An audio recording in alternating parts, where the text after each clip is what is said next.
नमस्कार फ्रेंड्स, संध्या रेसिपीजमध्ये मी संध्या आपले सर्वांचे मनपूर्वक स्वागत करते।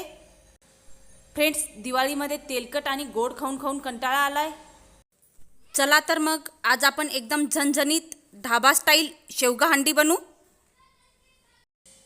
पण त्या अगोदर अजून जर तुम्ही चॅनलला सबस्क्राइब केले नसेल तर प्लीज चॅनलला सबस्क्राइब करा आणि बेलचे बटन दाबायला विसरू नका, म्हणजे माझ्या येणाऱ्या नवनवीन व्हिडिओची नोटिफिकेशन सर्वात अगोदर तुम्हाला मिळेल। शेवग्याच्या शेंगा बनवण्यासाठी आपण 4 ते 5 ताज्या शेवग्याच्या शेंगा घेतल्या आहेत। या शेंगाचे आपल्याला 4 ते 5 इंचाचे तुकडे करून घ्यायचे आणि शेंगाची साईडची हिरवी साल काढून घ्यायची, म्हणजे आपल्या शेंगाची भाजी केल्यानंतर शेंगा कडवट लागणार नाही, आपली भाजी कडवट होणार नाही। शेंगाचे तुकडे करत असतानाच आपल्याला साल काढून घ्यायची। शेंगाची तुकडे केल्यानंतर शेंगाचे साल काढायला खूप अवघड जातात। असेच आपल्याला सर्व शेंगांचे साल काढून घ्यायचे आहे। आता कढई गरम करायला ठेवायची आणि कढईमध्ये अगदी थोडेसे तेल टाकून घ्यायचे आपल्याला। त्यामध्ये 1 ते 1.5 ग्लास पाणी टाकून घ्यायचं आणि थोडीशी हळद टाकून घ्यायची। हळदीनंतर या पाण्यामध्येच आपल्याला थोडंसं मीठ सुद्धा टाकून घ्यायचं आहे आणि नंतर शेंगा टाकून घ्यायच्या। आता आपण ह्या शेंगा उकडायला ठेवून देऊ। शेंगा खूप उकडू द्यायच्या नाही आपल्याला। शेंगा उकडेपर्यंत आपण मसाला तयार करून घेऊ। तवा गरम करून आपल्याला 1 ते 1.5 चमच खसखस भाजून घ्यायची आहे। खसखस खूप काळी भाजायची नाही। खसखस हलकी हलकी भाजली की आपल्याला खसखस काढून घ्यायची। आता आपल्याला खोबरं भाजून घ्यायचं आहे। मी 4 चमच खिसलेलं खोबरं घेतलेलं आहे।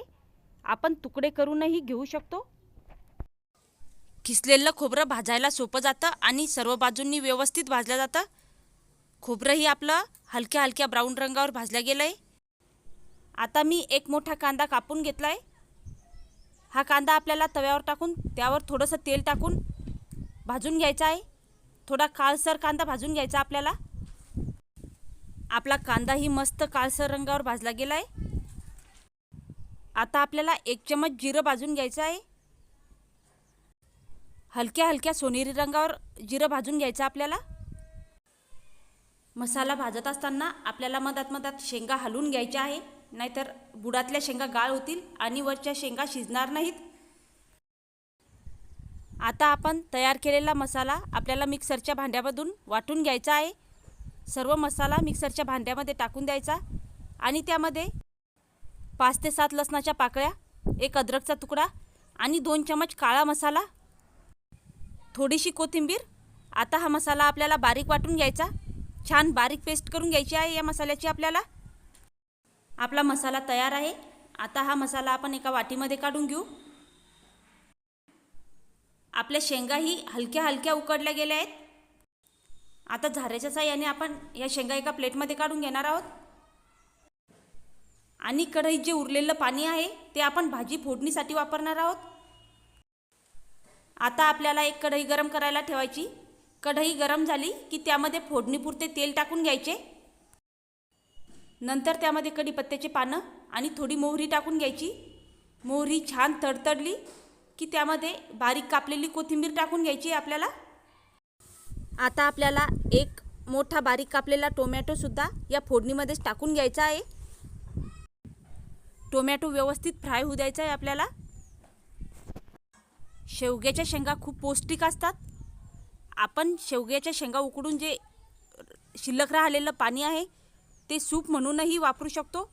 लहान मुलांसाठी सुद्धा शेवग्याच्या शेंगा खूप पौष्टिक असतात। आपला टोमॅटो छान शिजला गेला आहे। आता आपल्याला या फोडणीमध्ये 1 चमच लाल मिरची पावडर आणि थोडीशी हळद टाकून घ्यायची। त्यानंतर आपण जो तयार करून घेतलेला काळा मसाला आहे तो मसाला सुद्धा आपल्याला या फोडणीमध्ये थोडासा फ्राय करून घ्यायचा आहे। मसाला कढईच्या साईडला तेल सोडेपर्यंत आपल्याला फ्राय करून घ्यायचा आहे। सारखा हलवत राहायचा, म्हणजे तो कढईच्या बुडाला लागणार नाही। आपला मसाला छान फ्राय झाला आहे। आता आपण उकडलेल्या शेवग्याच्या शेंगा या मसाल्यामध्ये टाकून घेऊ। शेंगा आपल्याला मसाल्यामध्ये व्यवस्थित मिक्स करून घ्यायच्या आहे। शेंगा व्यवस्थित मिक्स झाल्या की आपण जे शेंगा उकडलेलं पाणी ठेवलं होतं ते पाणी आपल्याला या भाजीमध्ये टाकून घ्यायचं आहे कोणतीही भाजी करत असताना भाजीच्या फोडणीसाठी जर आपण थोडं गरम पाणी वापरलं तर भाजीला छान तरी येते. आपण आपल्याला भाजी कितपत पातळ किंवा घट्ट पाहिजे त्यानुसार पाणी ॲड करून घ्यायचं आहे भाजीमध्ये. आता आपल्याला मस्त एक उकळी काढून घ्यायची आहे भाजीला. तुम्हाला जर हा व्हिडिओ आवडला तर प्लीज व्हिडिओला लाईक करा आणि आपल्या मित्रपरिवारामध्ये व्हिडिओ शेअर करा. आता आपल्याला भाजीमध्ये थोडंसं मीठ टाकून घ्यायचं आहे. मीठ आपण अगोदरही शेंगा उकडताना टाकलेलं आहे, त्यामुळे मिठाचा वापर थोडा जपूनच करायचा. आपली झणझणीत शेवगा हंडी तयार आहे. व्हिडिओ पूर्ण पाहिल्याबद्दल धन्यवाद.